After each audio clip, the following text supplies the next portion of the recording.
In this video, you will get lessons from this #1 bestseller book. I'm offering this lesson to you for free as part of my company's mission to help you reach your music dreams and have fun along the way.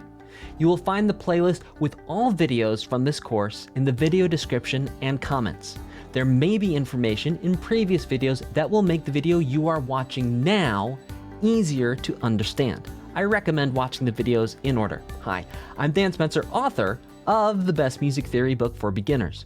Over 5,000 people have purchased this book, pushing it to hit #1 bestseller in its category on Amazon. Finally, if you would like to get this #1 book, the workbook, for free, along with quizzes, interactive flashcards, and more bonuses, links are in the video description and in the comments. And now, here is the next lesson and the Best Music Theory course, Level 1. Welcome to Pitch and Notes 2. We're going to really get into some good theory, not as if we haven't already so far, but this is some chunky stuff that I'm so excited to share with you. So let's get to know the piano. And the reason why we're going to get to know the piano, it doesn't matter if you've never played the piano before, it doesn't matter if you're an expert piano player. The piano is a really great instrument for us to visually see notes. Remember, just like with melody, our brain likes finding patterns. Well, the piano, the way it's laid out, is very easy to find and spot patterns on. So we're actually going to use that as a sort of interface to understand different patterns in music while we also look at the music notation. And again, it does not matter if you've never played or never seen a piano before in your life. Just look at the patterns, and this is going to help you. So let's start by understanding the first pattern on the piano, which is the 12-key pattern. First, let's watch a video, and then I'm going to break it down for you. Here's example 45. To the left of the piano, there are low sounds. As you play keys that are more to the right, they make higher sounds.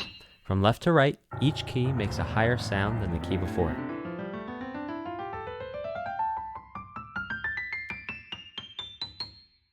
On the keyboard, there is a pattern of black keys.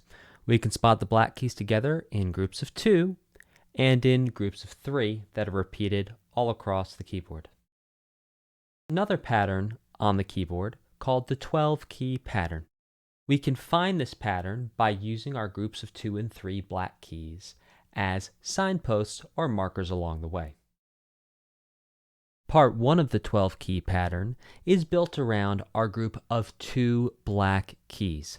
Counting the white and black keys in this section of the 12-key pattern, we have a total of 5 keys. The white key all the way to the left of the group of 2 black keys is key number 1, the first key in the 12-key pattern.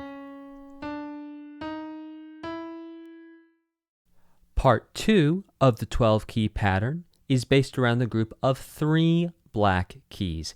Counting all the white and black keys in this section, we have 7 keys total.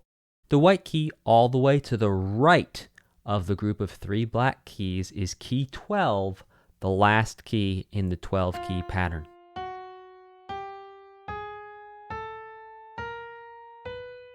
When we take parts 1 and parts 2 of the 12-key pattern and put them together, we can see the full 12-key pattern.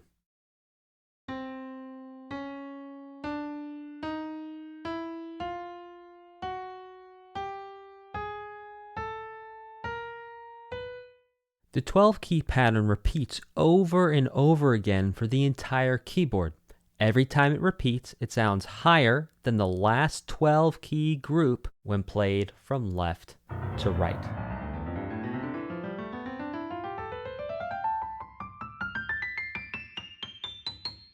So basically what we have with the piano is the basic musical alphabet going from low to high, low pitches to high pitches in this series of 12 keys over and over and over again. In the next video, you're going to understand why it was important to learn this and how we're going to relate this to the basic musical alphabet. I will see you in the next lesson. In this lesson, we're going to talk about why it was important to learn about the piano and how it's going to actually help you make sense of the basic musical alphabet and make sense of notes on the staff, and also help you with music theory. So we can see that we have white keys and black keys on the piano. What we're going to do for now, we're going to forget about the black keys and we're just going to look at the white keys.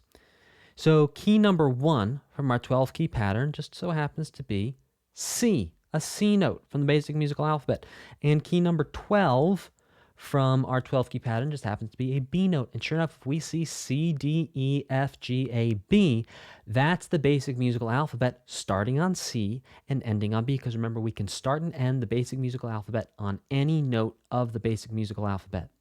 So what that turns into when we put our two groups together is we have C, D, E, F, G, A, B.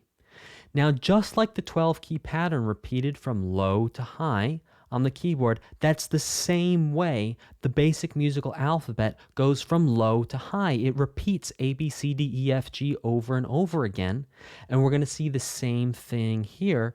Let's take a look. Sure enough, A, B, C, D, E, F, G, A, B, C, D, E, F, G, A, B, C, D, E, F, G, A, B, C, D, E, F, G, A, B, C, D, E, F, G, A, B, C, D, E, F, G, A, B, C, D, E, F, G, A, B, C, D, E, F, G, A, B, C.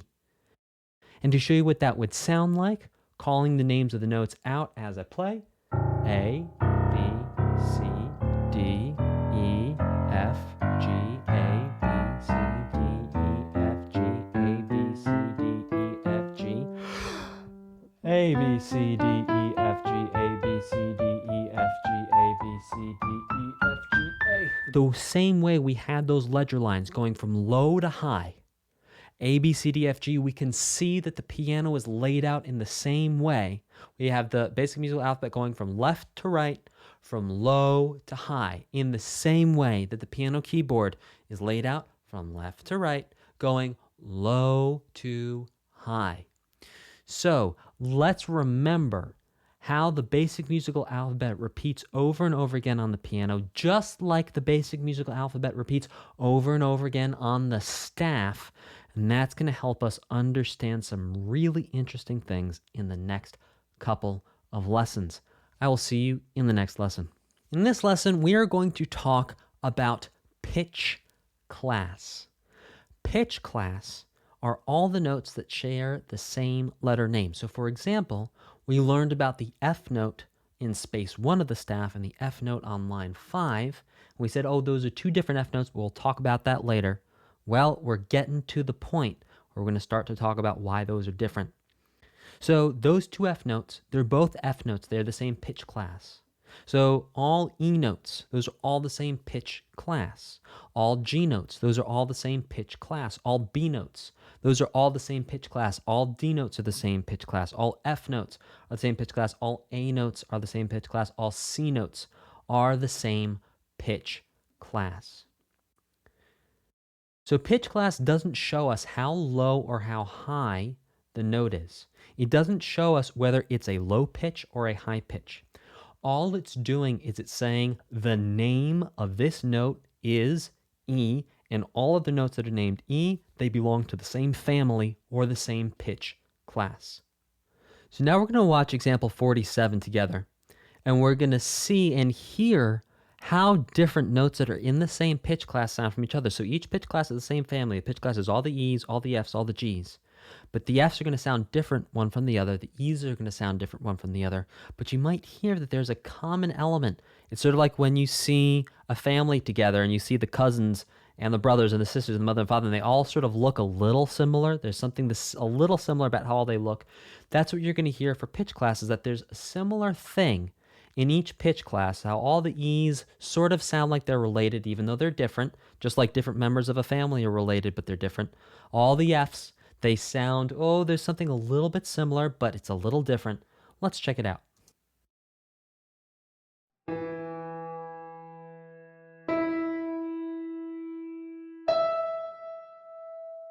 So right there, could you hear the similarity between all three E notes in the pitch class of E?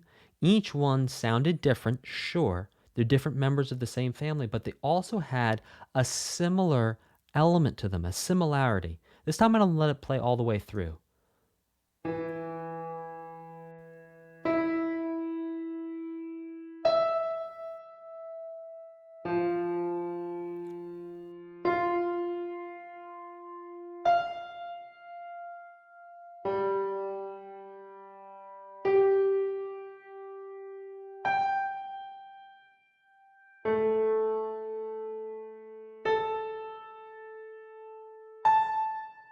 We're going to listen through this one more time. This time I'm going to talk while the video is playing. So listen to these E's. All different, but there's something similar between them. F. They're all different, but there's something similar about all those Fs. G. G. All different Gs, but they all sound a little similar.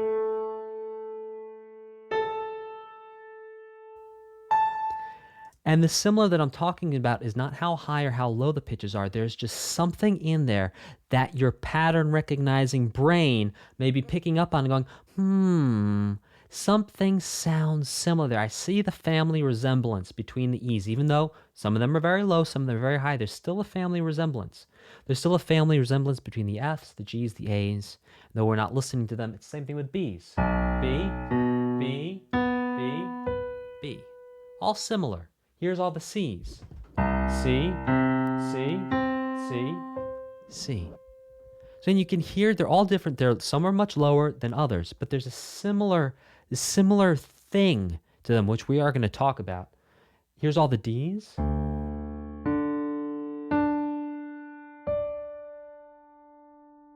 again, there's something similar there. I'll see in the next lesson where we're going to start to break down that similarity. In this lesson, we're going to talk about octave register. Now, octave register is how we tell the difference between the different members of each pitch class family. So we had some E's that were low, some E's that were high, some F's that were low, some F's that were high, some G's that were low, some G's that were high. And this is how we're going to tell the difference and label and give names to the different members of each pitch class family. So every single E note within the E pitch class family is going to have a specific number next to it that's going to help us identify and know which it is. So octave registers help us tell the difference between notes in the same pitch class. Octave registers measure how high or how low a note in a pitch class is by using the following system. The lowest C note on a piano is called C1. That sounds like this. Each pitch class from left to right changes on C. So here is C1. Here's C2, C3, C4, C5, C6, C7, and finally C8. You can hear that all those notes, they have this similar thing to them even though they're low and high. So we have C1 through C8. Now that means that the D that is next to C1 on the piano keyboard. So let's go back and look at this right here. We can see that right next to C, we have a D note. It goes C, then D, just like the basic musical alphabet. So we start on C1. The next note would be D1, and then E1, then F1, G1, A1, B1, and then we get to the next C, so we're going to call the next C C2. The next note would be D2, E2, F2, G2, A2, B2. Then we get to the next C, which is going to be C3. So let's take a look at this on the piano keyboard, and I'm going to walk you and talk you through all the notes. So we start on C1, then we go to D1, then E1, then F1, then G1, then A1, then B1, and then, where are we at? Oh, we're at C2. So we can play C2. Then we go to D2, then E2, then F2, then G2, then A2. Where do we go next? To B2 to C3. So you see that the number is always changing on the C note, not on the A note, but the C note.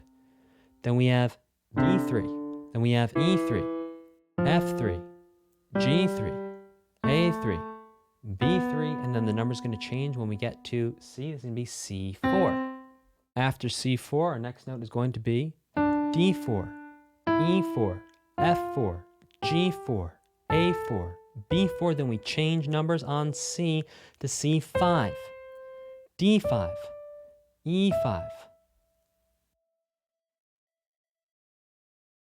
F5, G5, A5, B5, C6, where we will pause for now. In the next lesson, we're going to do some more understanding octave registers. I'll see you there. In this lesson, we're going to talk about octave registers, but octave registers on the staff. We've already understood it on the piano with our white keys. That helps us look at it, see the shapes, see the patterns. Now let's look at it on the staff. So our first E below ledger line number 3 on the staff is E3. The next note is F3, then G3, A3, B3, and then remember, we're always changing numbers on the C note. So the next C is going to be C4. Next note is D4, E4, F4, G4, A4, B4, and then we get to a C, which means we're changing numbers. So C5. The notes that come after that, D5, E5, F5, G5, A5, B5, and finally we have that C on ledger line 2 above the staff, and because we always change numbers on C, we're going to call that C6. Now what we're going to do is we're going to go back and listen to the same example we did for pitch class, but this time we're going to label the octave register for each individual member of that pitch class so we can know how low or how high each note of the pitch class is. This is example 48. We're going to give it a listen now.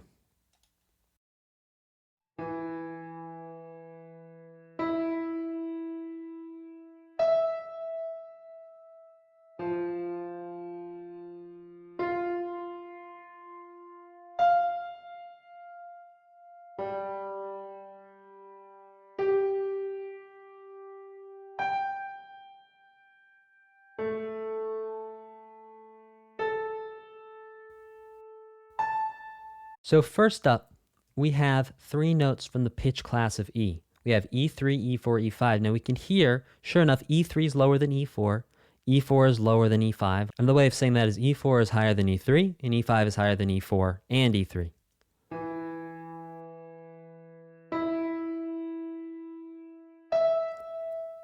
So those are all E notes, but they're going from lower to higher, and we're just giving them numbers to tell which ones are lower and which ones are higher, so we know exactly which note we're talking about. These next 3 notes are all F notes, going from low to high.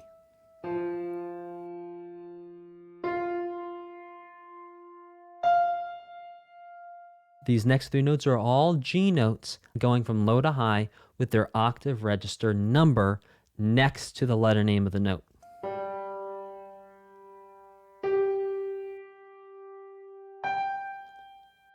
And finally, we have A3, A4, and A5, 3 A notes all in a row going from lowest to highest.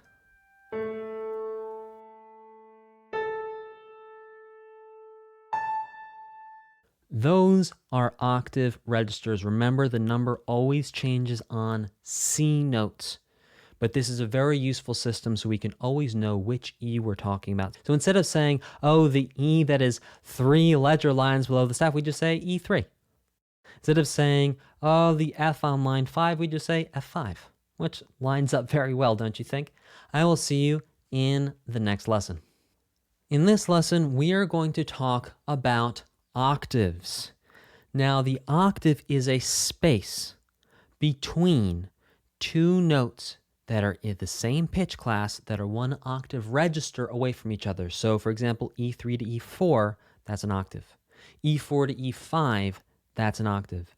A1 to A2, that's an octave. You can also think about it the other way around, going from high to low. A5 to A4, that's an octave. E4 to E3, that's an octave. F2 to F1, that's an octave.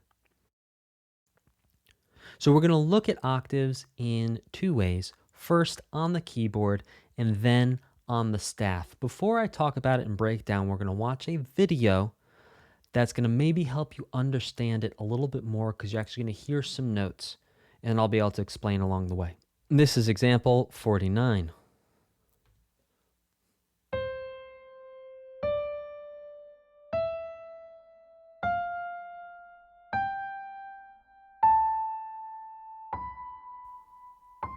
Great. So we can see the octave. Oct, like octagon, like octopus, is 8. Octopus has 8 legs. So octave means 8 notes. And you can see, sure enough, From C4 to C5, that's 8 notes. C, D, E, F, G, A, B, C. That's 8 notes. Now back and forth between C4 and C5. Think about that 1 and 8.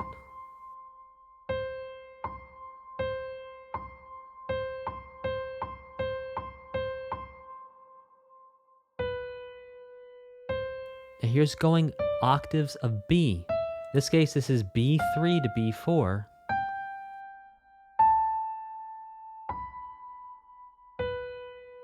And again, there's 8 notes of separation. You can see B, C, D, E, F, G, A, B, 8 notes, octave. And when you hear those playing back and forth, when it's going... Now listen as it goes back and forth between the Bs, because what it's showing you that, like we talked about, there's this family similarity between these Bs. Even though one is much lower than the other one, there still is this common element between the two of them that your pattern recognizing brain might be picking up and going, yeah, there is something that sounds the same about them, even though one is much lower and one is much higher.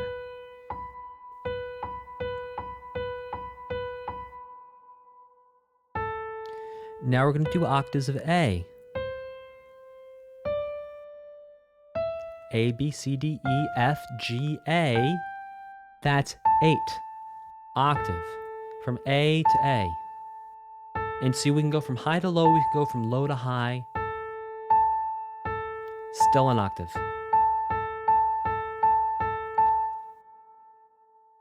Now talking about G. G, A, B, C, D, E, F, G. Just going up the basic musical alphabet by 8 gets us to G. 8 notes.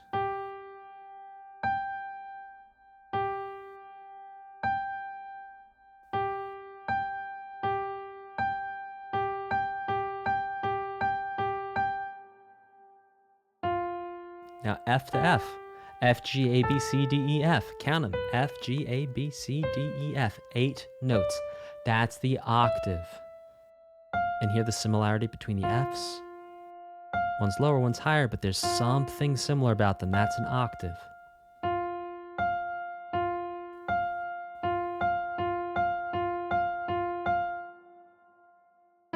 Now talking about octaves between E.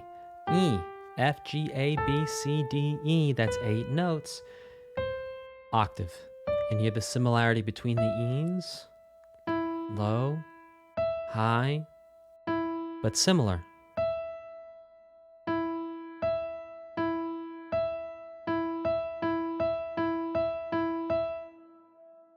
One more.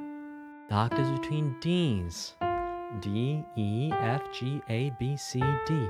Up 8 notes on the basic musical alphabet. That's the octave.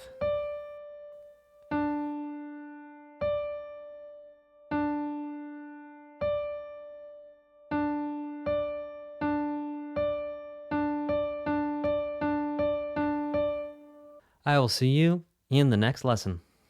As you learned in the last lesson, octaves are 8 notes apart.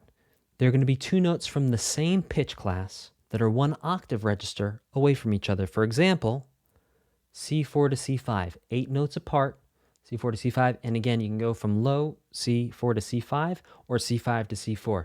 Either way, from high to low or from low to high, it's still 8 notes of separation. It's still an octave. We can see the same thing here, 8 notes between A and A, 8 notes between D and D, 8 notes between E and E. So now that we've seen the pattern on the piano, let's actually look at what octaves are like when we write them with notation on the staff. So here's an octave between C4 and C5. Here's an octave between C5 and C6.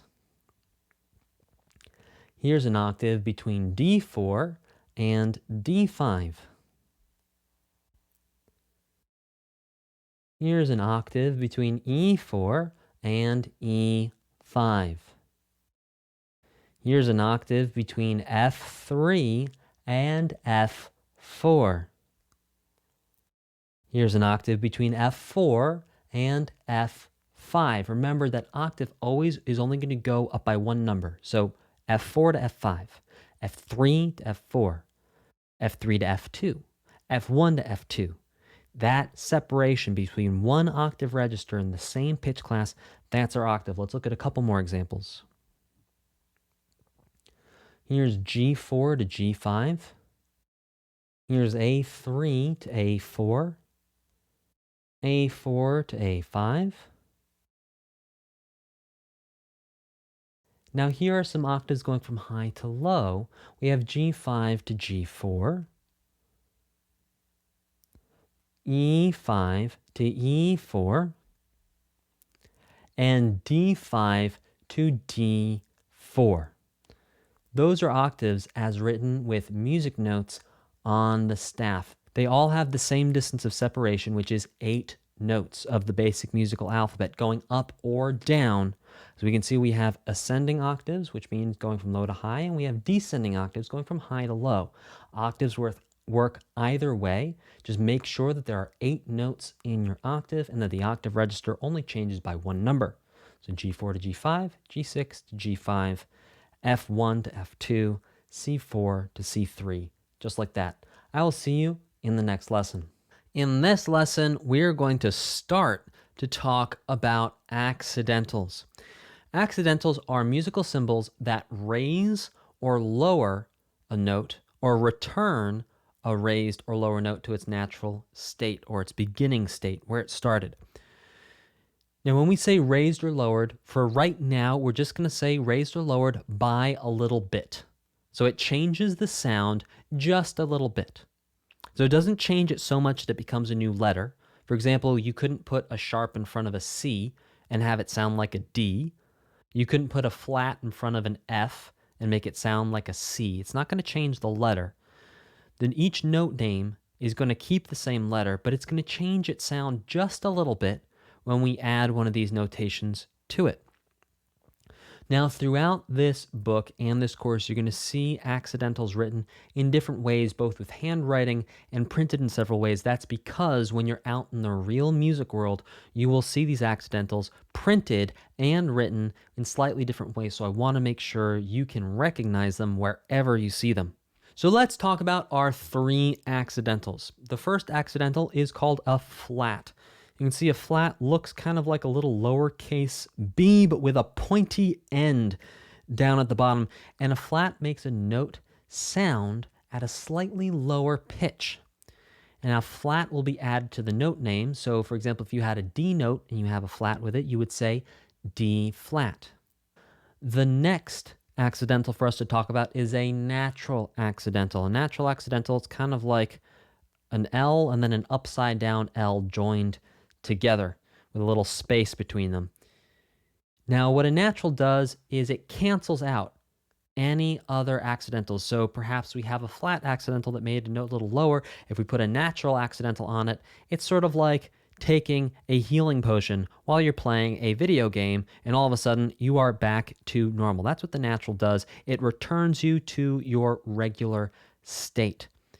Now, whenever we talk about naturals, if we have a natural on a note, we're going to add natural to the note name. So instead of saying D, we'll say D natural. The last accidental for us to talk about is the sharp accidental. Now, the sharp accidental looks kind of like a hashtag, but with slightly shorter arms going out to the side. You can see it's not even, that the top, the 2 vertical lines are actually longer than the 2 horizontal lines. Now, sharp accidentals make the note sound at a slightly higher pitch.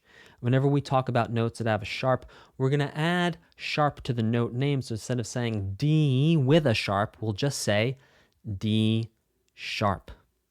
In summary, accidentals are little symbols that change a note. They'll change how a note sounds. A flat accidental, which looks like a lowercase b with a pointy end, makes a note sound lower than it normally would. A natural accidental, poof, returns a note to its natural state, so it sounds as it would normally do, a regular D note. And then a sharp accidental makes a note sound a little bit higher than it would normally. I will see you in the next lesson. In this lesson, we're going to go a little deeper into flats, naturals, and sharps by listening to some examples and playing some music so you can start to hear the difference between flat, natural, and sharp notes. So we're going to listen to example 50 to start off with.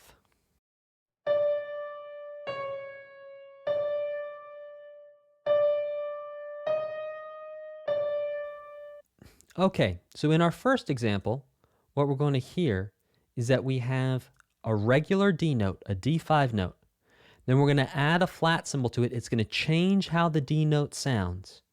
Then when we add a natural accidental to it, it's going to bring the D5 note back to sounding normal. So the notes we're going to have are D5, D flat 5, and then D5. And sure enough, you'd hear ba, ba, ba. Those are different sounds. Those are different pitches. That flat accidental there is actually changing the pitch of the D note. Now let's listen to, we're going to do D5 to D sharp 5 to D5. So the D5 is going to sound like a regular D5. The D sharp 5 is going to sound a little bit higher. It's going to change the pitch. It's going to make it sound a little bit higher. And then that natural accidental is going to bring us back to that regular D5 where we started. And sure enough, ba, ba, ba. Those are different pitches. The D, well, that right here I'm singing a D3. D3, D sharp 3, D3, D3, D flat 3, D3.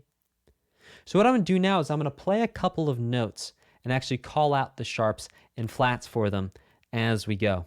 So we have D, D flat, D, D sharp. Oh, definitely different notes. Now let's do A sharp, back to A, or A natural now because we're canceling out the sharp, to A flat, back to A natural, cancel out the flat. And you can hear that all those notes are different. That's an A, that's a G. That G is different from the A flat. Listen to that. G natural or G, A flat, A natural, A sharp. All different pitches, all different sounds. I will see you in the next lesson. In this lesson, you are going to understand how to write our 3 different accidentals. That's the flat, the natural, and the sharp. I'm going to talk you through it, walk you through it, and then I'm going to write it on the staff in real time so you can do it with me, or you can just watch me do it as I talk through it. So to write a flat accidental, all you got to do is write a flat line and then make a curved line on top of it, which point at the end. So less like a B, but kind of like a letter B, just pointy at the end. For a natural accidental, you just write a letter L, and then you connect another letter L on top of that to create a natural sign. To write a sharp accidental, you're going to write 2 vertical lines, and then 2 slightly shorter horizontal lines to create the sharp accidental. So let's practice writing a flat accidental in a space and on a line. So for the flat accidental in a space, we're going to write the little tail of the flat and then boop, just like that. And you see how that round open part, that's kind of like an open note head or the hollow space of the B, how that's exactly in the space of the staff. That's exactly what we want to see. Okay, now let's write a flat on a line. I'm going to start our other line a little lower. I'm going to start around here. We're going to go below the line and then up, around, down, flat. And the important part here is that you can see the line pass through the hollow part of the accidental. I'll do a couple more flats here. Here's a flat on the next space, or rather in the next space, just like that. Flat for the next line. There you go. Space,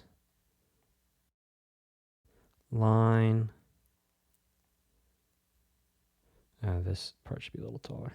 and space. There you go. Now you can also write flats with ledger lines. So we can have, let's see, one ledger line, two ledger lines, and we can write a flat over the first ledger line.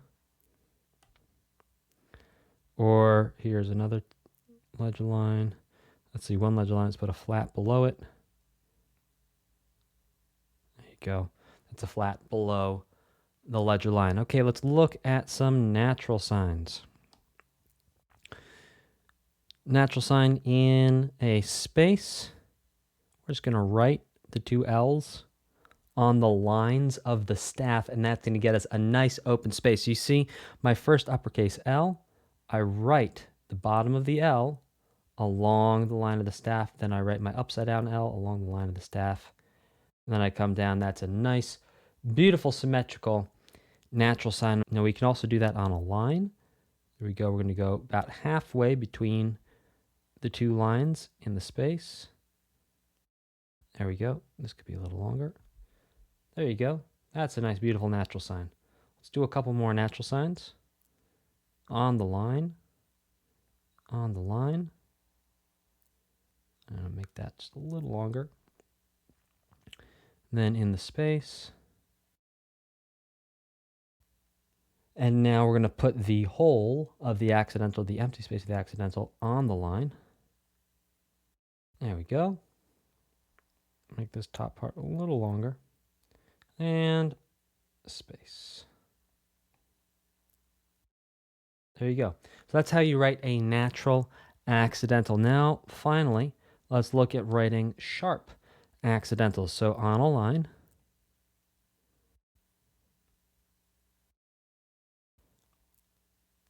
we want to have, you can see right here, where I just colored in blue, that you can see the line going through the hollow part of the sharp. You always want to be able to see that.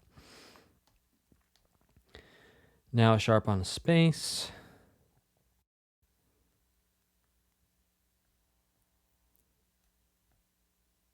There you go. And again, for sharps on a space, you can sort of use the lines of the staff as your guide and put those lines right under the line of the staff. I'll do that again for you. Boom, boom, and then see, I'm going to draw my line, write my line right under the staff. Sweet. Look at that. Nice sharp sign. Write a couple more sharp signs.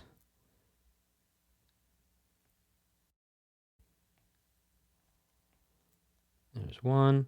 Yeah, we could put those two. The only criticism I have for that one that I just did is that these two vertical lines could come a little closer together. So it should actually look more like this. Boom, boom. See how close those are now? There you go. That's looking more like a sharp. Right there. You really want those vertical lines to be longer and closer together than the horizontal lines. I'll see you in the next lesson. In this lesson, we're going to talk about writing accidentals in front of notes, in lines and spaces, on the staff, and on ledger lines. So accidentals are always written to the left of the note head. It doesn't matter if the note is stem up, stem down, or has no stem. The accidental is always going to go to the left of the note head. That's because accidentals change how the notes sound, so we need to see them first to know that what's coming next is going to be changed. Step number one is you place the accidental to the left of the note head as close as you can get to the note head without touching it. You still want to see a little space between the accidental and the note head. And for accidentals in the space, you're going to fill the space with the hole or the open part of the accidental for the flat, the natural, and the sharp. You can see that right here, that the flat, the natural, and the sharp, they're all in spaces. You all see them clearly. And then make sure that when you're writing the accidentals for notes that are on lines, and the accidentals are going on lines, that you can see the line of the staff going through the middle of the accidental. Now, a little author's note, the whole of the accidental is not technically a music theory term until now. What are we going to call it? The hollow part of the accidental, the empty void betwixt the lines of the accidental. No good way of describing that thing, so we're just going to call it the whole of the accidental.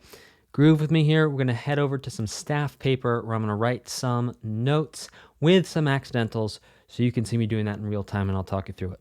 All right, so I'm going to start by writing a note head on space 4 of the staff, add a stem. All right, that's half note. Now I'm going to write a flat in front of this. So I'm going to make sure. There you go. E flat. Now, my only criticism of what I just did is that this could go just a little bit closer towards the note head to look something more like, yeah, that right there. That looks better. Now, let's do some note heads with other accidentals. Let's do a natural accidental next. Okay, we're going to use a ledger line for this one. Again, remember you want to keep the same amount of space between the ledger line and the staff as there are between staff lines. We're going to write a B quarter note. Remember, this is below line 1 of the staff, so the stem is going to go all the way up to line 3. And now we're going to write our natural accidental just like that. Fantastic. Okay, now let's do, I think an F sharp would be a fun thing to do below the staff. So we're going to give ourselves 3 ledger lines. 2, 3. And on the third ledger line, we're going to write quarter note head. Okay, you can already see the problem there is that my ledger line was not long enough. So you want to make sure your ledger line, there we go, it's long enough to then write the note head on the ledger line. And then make sure, because we're below 1 ledger line, we're going to take that stem all the way up to line 3. And then we're going to write a sharp. There you go. And then we're going to write a sharp just like that. And do one more note with a natural sign, this time on line 3. It's going to be a whole note and natural. There you go. I will see you in the next lesson. In this lesson, we are going to do a deep dive into accidentals in measures and break down the incorrect and correct examples. So let's look at our incorrect example. Okay, so this is incorrect for a number of reasons. Number 1, all notes are always going to be natural unless they have a accidental on them. And this accidental right here starts off note number 1. We don't need that. That is redundant. It's not necessary. We could just write an F because all notes are assumed to be natural. You assume all notes are natural unless something else shows you otherwise. Also, an interesting error is here. There is a percussion clef, which means that this entire measure would only have to do with rhythm on and off and not pitch. So it actually would need a treble clef there. That's another error. Second error is that we already know that this note right here is an F natural or just a plain F. We do not need to write this natural sign again. Once it's a plain F, it's a plain F. So neither one of these natural signs needs to be here. We don't need either one of those. Now, once we have this sharp accidental here, that changes the note to F sharp. We do not need the second accidental because remember that accidental, it holds power for the entire measure, which means as soon as it happens, as soon as we have this accidental happen here, all the notes that come after it, unless there's a natural sign, are all going to be sharp if they are F and they are on line 5. If it's the same line, it's the same pitch class, same octave register, then they will all be sharp. Let's look at the correct version of this with the same exact notes. So we have 2 Fs with no accidentals. That's perfect because we don't need the natural sign. It's like having that extra repeat sign. You just don't need it. We assume all Fs are going to be F natural unless we see otherwise. And then we have one sharp accidental here, and that means that this note here is also F sharp because this note happened first, and this accidental holds power for the rest of the measure. I will see you in the next lesson where we're going to break down the next correct and incorrect example with sharps and naturals. I'll see you there. In this lesson, we're going to be breaking down, well, the incorrect and correct second example for accidentals. So let's take a look. Again, we're just going to be using F sharps and F naturals, and that's because in this book, the main accidentals we're going to be worried about and that we're going to be focusing on are F sharp and F natural, and you will see why in the coming chapters. So we start off with an F sharp. That's fine. Then we go to an F natural. That's also fine, because remember, we need an F natural if we want to cancel out an F sharp. That's cool. So this F sharp right here, it has the power up to here, and then this natural sign cancels that out. It says, nope, no more power. We're taking over from here. It's just going to be natural. And then the natural sign continues on, holding power, holding power, holding power, holding power, up to here, where we have a sharp sign that says, okay, natural, well, we've got it from here, you're done. So now we're just going to be sharp. Now here's where we have the mistake. The mistake is that when we tie an accidental note from one measure to the next, the accidental should stay in power. So this accidental right here, this sharp, this should stay in power through here, up to the next note where we have a natural accidental. So the mistake here is that we do not want to see this natural accidental added to the tied note. Because if you think about it, when you learned about tied notes, is that you take one note, you take another note, you tie them together, and it basically turns into one attack from the first note. So this extra accidental here is a no. We get rid of that. But everything else is good because the sharp accidental holds power up to here. And then from there, we're in a new measure, so it no longer has power. And the natural accidental takes over and lasts through the rest of the piece of music. So let's look at that with correct. And in correct, you see the only change is that we do not have that extra natural accidental here, because when you tie an accidental note from one measure to the next, you don't need to write another accidental unless it's on another line, but we'll get to that in the next lesson. I will see you in the next lesson. In this lesson, we are going to be talking about courtesy accidentals.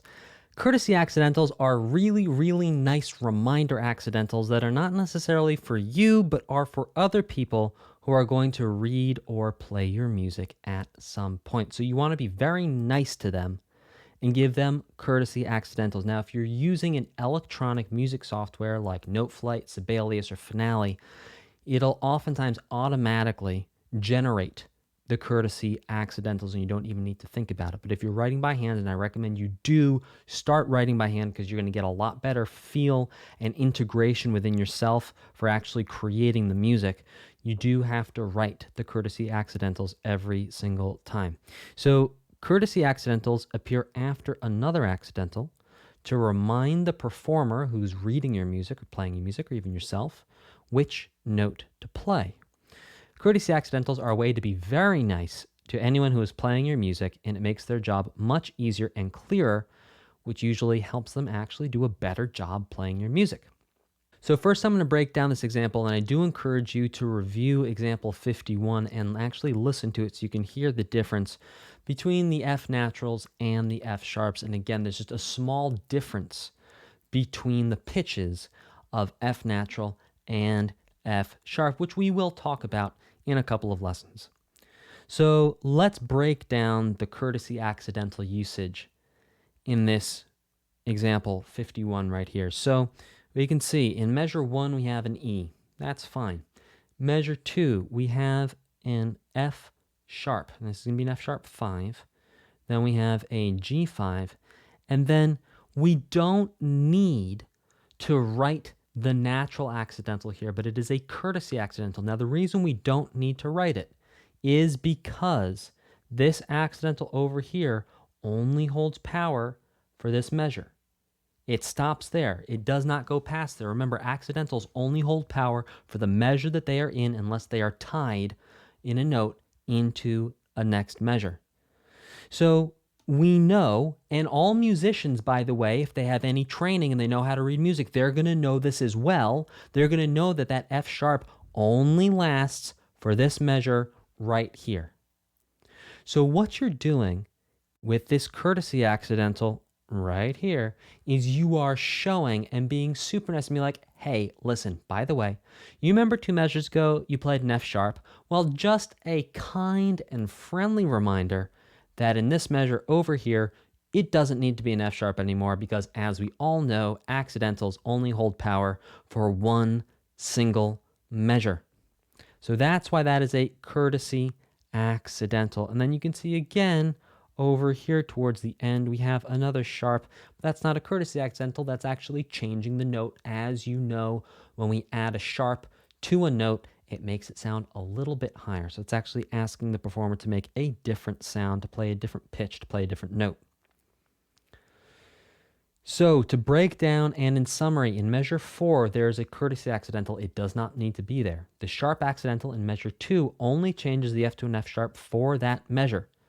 The next time the performer sees an F note of the same octave register, they're kindly reminded to play an F natural.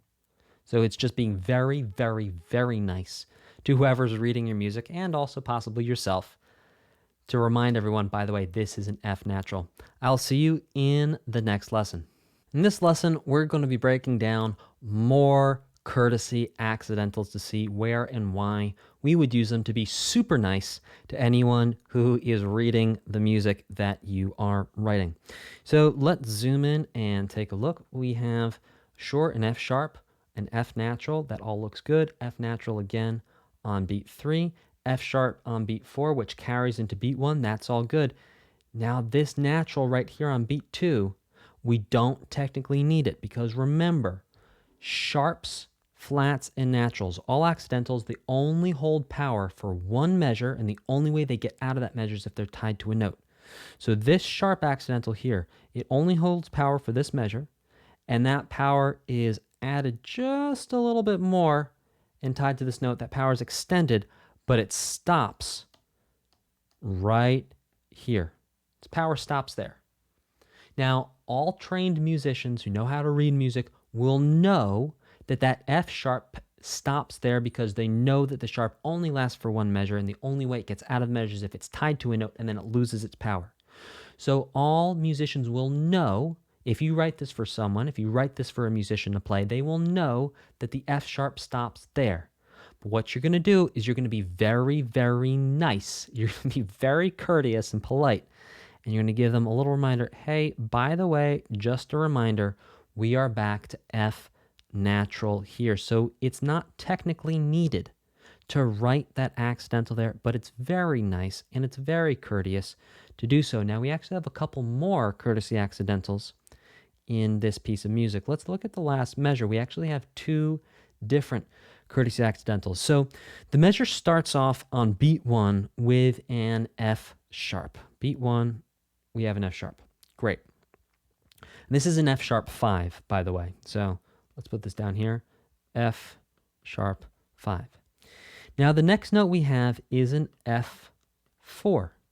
Now remember, accidentals only work on notes that are the same pitch class and the same octave register. So this F sharp here only affects all other F sharp 5s because it's written on an F sharp 5.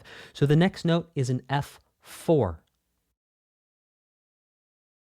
That accidental has no power on F4 because it was written on an F5 to turn that F5 into an F sharp 5. Any performer who knows how to read music, who knows how to play music, is going to know that that accidental only holds power on that pitch class in that octave register, that F sharp 5, and they're going to know that that F4 is not going to be sharp. But to be extra nice, because it's the same pitch class, because it's also an F, you're going to say, hey, listen, we all know that this power is going to last up to here, or really, look, we all know that this power is going to last up to here unless we have a natural sign, and we know that it's only going to affect F sharp fives, only. So what you're doing is you're saying, hey, listen, here's an F4, just a quick reminder, it's natural. And then here we have an F3, and we have another reminder, hey, by the way, just a reminder, we have that sharp on the F5, making the F5 sharp, but that F4 and that F3, they're not sharp, so no need to change them. And then lastly, we have one more F5 written, which would indeed be an F sharp because the accidental holds power for the entire measure. So in summary, in measure 2, there is a courtesy accidental. It does not need to be there. The sharp accidental on beat 4 of measure 1 carries over to beat 1 of measure 2 only because of the tie. Once the tied notes are completed, the accidental has no more power. The next time the performer sees an F note of the same octave register on beat 2, that's right here, we're saying they are kindly reminded to play an F natural. In measure 3, there are 2 courtesy accidentals. These are here to remind you, or the performer, that only the F on the top line, or the F5, has the sharp accidental, and all other registers of the pitch class F are not affected by the accidental. I will see you in the next lesson. In this lesson, we are going to do one more breakdown of courtesy accidentals so we can be super nice to ourselves and anyone who reads our music. So let's zoom in. Sure, we have an F, an E, a D. Oh, look at that. Now we've got an F sharp 5 here, and it's tied to some note on the next line. So let's go explore and look at that note on the next line. Okay, so it's tied to a half note. So that's a total of 6 beats. Let's zoom out so you can see. All right, yeah, sure enough, that note from line 1 is tied to line 2, and it's an F sharp. Now, because it is a new line, and even though all performers and everyone who knows how to read music knows that if you tie a note from one measure to the next measure and it has an accidental, the accidental keeps its power on the tied note. Even though we all know that, we're going to be super extra nice. We're going to write a courtesy accidental in parentheses. Let me be like, hey, by the way, that note that you just played before that you're still playing right now because you've got to hold it out, that's still an F sharp. And then what do we have next in this measure? Well, sure enough, it's another courtesy accidental because we all know that that F sharp loses its power right here, and that's okay. It loses power right here, but we're going to be super nice and say, hey, we know you just played an F sharp 5. We have another F5 right here. We're going to be super nice and say, hey guys, just a reminder, we're back to F naturals. And then you can see at the end of the piece, we have another F, but there's no need to put a natural sign there because we already did a courtesy accidental here. And of course, all notes are assumed to be natural unless they have an accidental or they have a key signature, but we'll talk about that in a later lesson. So in summary, to write courtesy accidentals in a measure, you're going to write courtesy accidentals in any measure where it will make the notes more obvious for the reader and performer. You don't need to go crazy and label every single one, but just make it very clear which notes are sharp, which notes are natural. Number 2, write courtesy accidentals on other registers of the pitch class that has the accidental. So if you have an F sharp 4 and you have an F5 later in the measure, just put a natural sign on the F5. I will see you in the next lesson. In this lesson, we are going to talk about enharmonic equivalents. An enharmonic equivalent is one pitch that has 2 different note names. Both note names are spelled or written differently. So it's 2 different names for the same pitch, for the same sound. For example, the words 2, 2, and 2, we could spell it T-O, T-O-O, or T-W-O. It all sounds like 2. They all sound exactly the same, but they're spelled differently. So we're going to go through and listen to a couple of enharmonic equivalents. So it's going to be the same pitch with two different note names. It's going to be the same sound, but two separate names.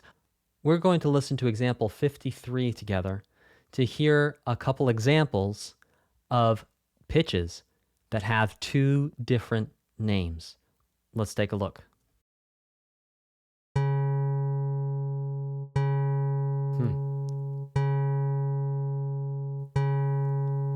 So right there, that was a C sharp, also a D flat. So this same sound has two names, C sharp, D flat. Let's listen to the next one.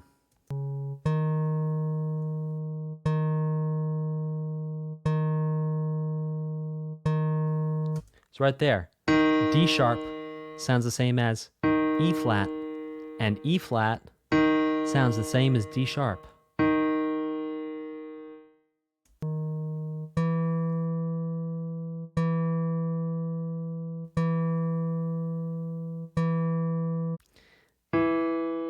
E sounds the same as F flat. F flat sounds the same as E.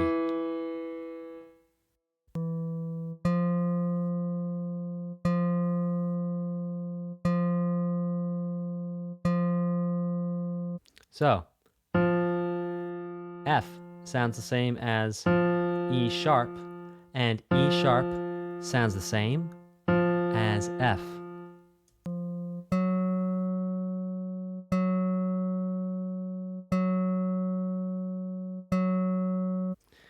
So G flat sounds the same as F sharp. F sharp sounds the same as G flat. Two different names, same exact sound. So now G sharp sounds the same as A flat. You hear it? It's the same pitch over and over again. G sharp sounds the same as A flat. A flat sounds the same as G sharp.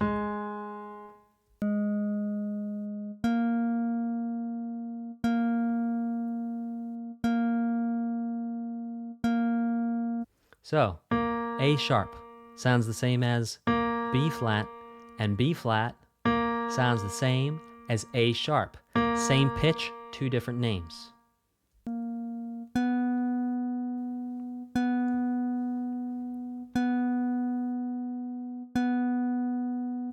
And B sounds the same as C flat, and C flat sounds the same as B. One more.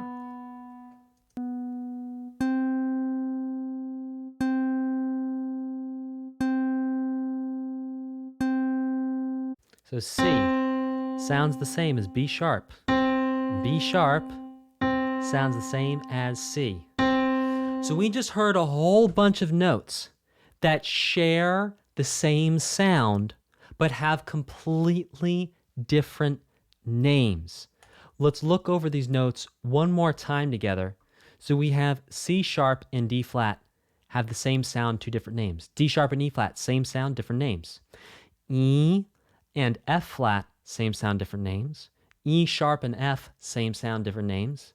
F sharp and G flat have the same sound, but different names. A sharp and B flat have the same sound, but different names. B and C flat, same sound, different names. And B sharp and C, same sound, different names. And again, this is like 2, 2, and 2. They all sound the same, but how you spell them, how you write them is completely different and means completely different things. Like if you said, I'm going to see you, and you spelled it, I'm going TWO, to see you, it would not make sense.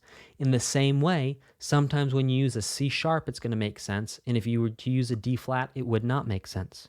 Sometimes when you use an F sharp, it would make sense. And if you use a G flat, it would not make sense. Sometimes when you use an A flat, it makes sense. But if you use a G sharp, it doesn't make sense. And this comes down to music spelling. And we're going to learn a lot about that in the next chapter. I will see you in the next lesson. In this lesson's congratulations, you're finally going to learn the full musical alphabet. So excited for you. This is phenomenal. So the 12 notes of music, we're just going to jump straight into it. Now, the first thing I want to point out is that there are less common enharmonic equivalents, and those are in parentheses. You can see that C flat, B sharp, F flat, and E sharp, those are not very commonly used enharmonic equivalents. It's very rare actually to see those enharmonic equivalents used. So you actually can kind of forget about those enharmonic equivalents for now and just think about B as being B and C as being C instead of B as possibly being C flat. You're very, very rarely going to see a C flat, very, very rarely going to see a B sharp, and likewise, very rarely going to see an E sharp or an F flat. Very rare. So the full musical alphabet works just like the regular musical alphabet in the sense that we go higher this way and we go lower this way. So let's take a moment and listen to example 54 so we can hear the full musical alphabet. And on the next page and in the next lesson, we're actually going to see this written out in music notation. But for now, let's just look at the names and the order and hear the sound, and then we'll talk about next steps. So here's the full musical alphabet. We'll listen through it one time, then I'll talk through it.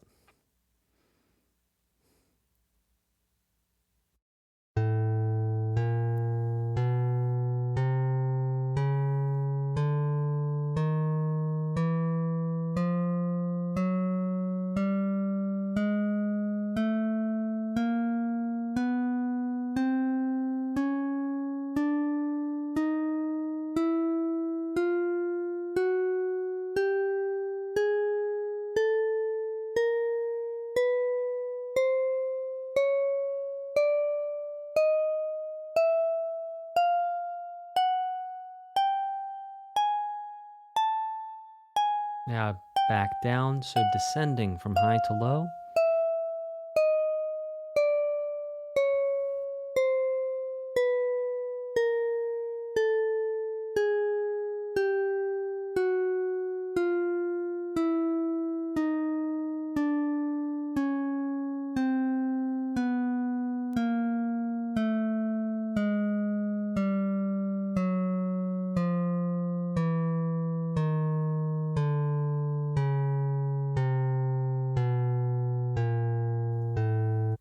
This time I'm going to stop and start and I'm going to talk through it.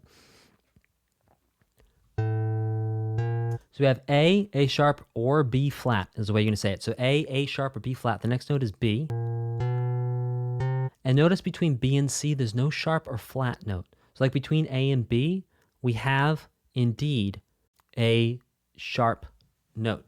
And we're going to unpack this a little bit more in the next lesson when we talk about the pattern of the full musical alphabet. C sharp, D sharp or E flat, E, F.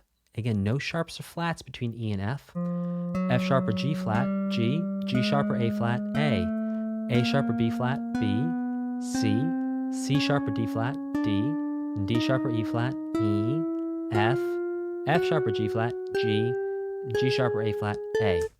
I'll see you in the next lesson. In this lesson, we are going to do a deeper dive into the pattern of the full musical alphabet so you can memorize the full musical alphabet, because it is at the foundation of all music you will learn ever. So let's dive in and take a look. The first thing for us to understand is that between B and C and E and F, there are no sharps or flats. So when you're trying to remember, you can pretty much say to yourself, okay, there's a sharp or flat between every single note, except for B and C and E and F. So the way this pattern works is, let's start on A. So we start on A, then we go to A sharp or B flat. And we can see that right between A and B, right down the middle, we have A sharp or B flat.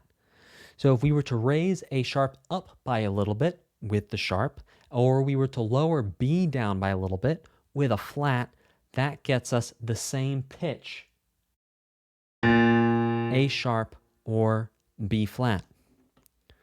The next note is B, and a reminder, between B and C there are no sharps or flats. We go straight from B to C.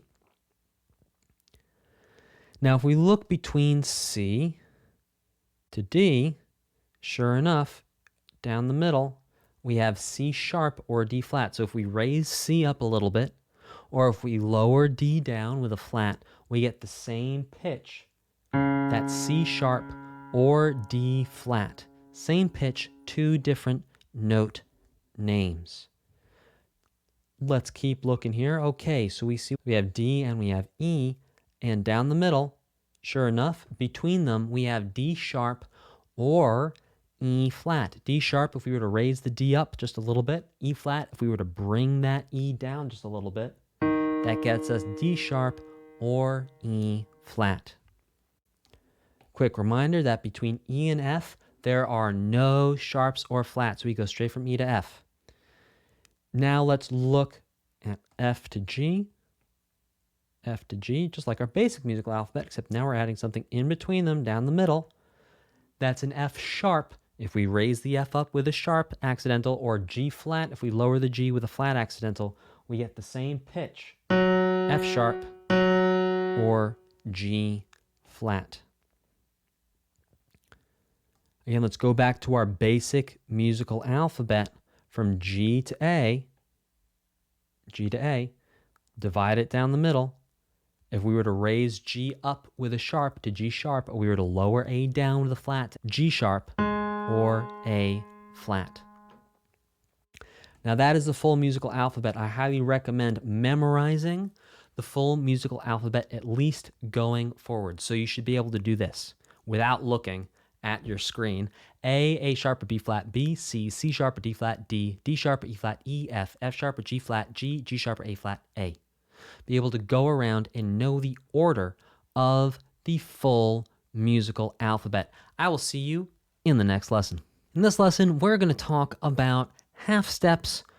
Half steps are also called semitones in the rest of the world outside of the United States. So very useful to know that half steps are called semitones if you talk to anyone who, well, is not from the United States of America, which is a lot of the world. So half steps in the US, semitone everywhere else. Now a half step is the smallest distance between two notes that we're going to talk about. And that distance of a half step is from the starting note to its neighbor on the full musical alphabet. So another way of thinking of this is, in the lesson where we talked about sharps and flats and naturals, that distance between a D and a D sharp, that's a half step. Remember before we talked about it just being a little bit higher? Well, that little bit higher, that distance is called a half step. The distance from D to D flat, well, that is a half step. So we're actually going to see half steps throughout this book and all future books and courses indicated with this little, upside down V. That means one half step right there. So we can see in our full musical alphabet here, let's go starting on A around to the right from A to A sharp or B flat. That's a half step. From A sharp or B flat to B, that's a half step. From B to C, that's a half step. From C to C sharp or D flat, that's a half step. C sharp or D flat to D, that's a half step. From D to D sharp or E flat, that's a half step. D sharp or E flat to E, that's a half step. From E to F, that's a half step. From F to F sharp or G flat, that's a half step. From F sharp or G flat to G, that's a half step. From G to G sharp or A flat, that's a half step. And then from G sharp or A flat back to A, that is also one half step. So the key thing to remember about half steps is that a half step is between one note on the full musical alphabet and its neighbor. So from A to its neighbor, A sharp or B flat, that's a half step. Also A to its neighbor, G sharp or A flat, that's a half step. So feel free to come back to this page. You can also just look at your full musical alphabet page on the previous page, where you can see all the neighbors around and see that order of the full musical alphabet. B to C, one half step, they're neighbors. See how they're right next to each other on that full musical alphabet? So let's take a look at half steps written out using flats and naturals. So starting on C, next would be D flat, the next would be D, the next would be E flat, the next would be E. And we're not using both note names of the enharmonic equivalents. We're just going to use the flat and the naturals in 56. C, to D flat to D, that's up a half step, D to E flat to E, E to F, F to G flat to G natural to A flat to A natural to B flat to B natural to C. Those are all half steps. And we can see half steps as well with sharps, C to C sharp to D, D to D sharp to E, E to F to F sharp to G, G to G sharp to A to A sharp to B, B to C. And we can also see half steps written out on the piano keyboard. Finally, we know what those black keys are for. Those are for our sharp and our flat accidentals. And you can see that each black key, sure enough, has enharmonic equivalents on it. C sharp or D flat, D sharp or E flat, F sharp or G flat. Two different names, same key, same pitch, G sharp or A flat, A sharp or B flat. And we can see that that pattern continues on up. And those are half steps. I will see you in the next lesson. In this lesson, we are going to talk about whole steps, known in the rest of the world outside of the United States as a whole tone. So a whole step is the distance of two half steps. So let's think about it this way for a moment in terms of the neighbors. Instead of going to the neighbor in the full musical alphabet, you're going to skip and go to the next house down. So two houses down instead of the neighbor.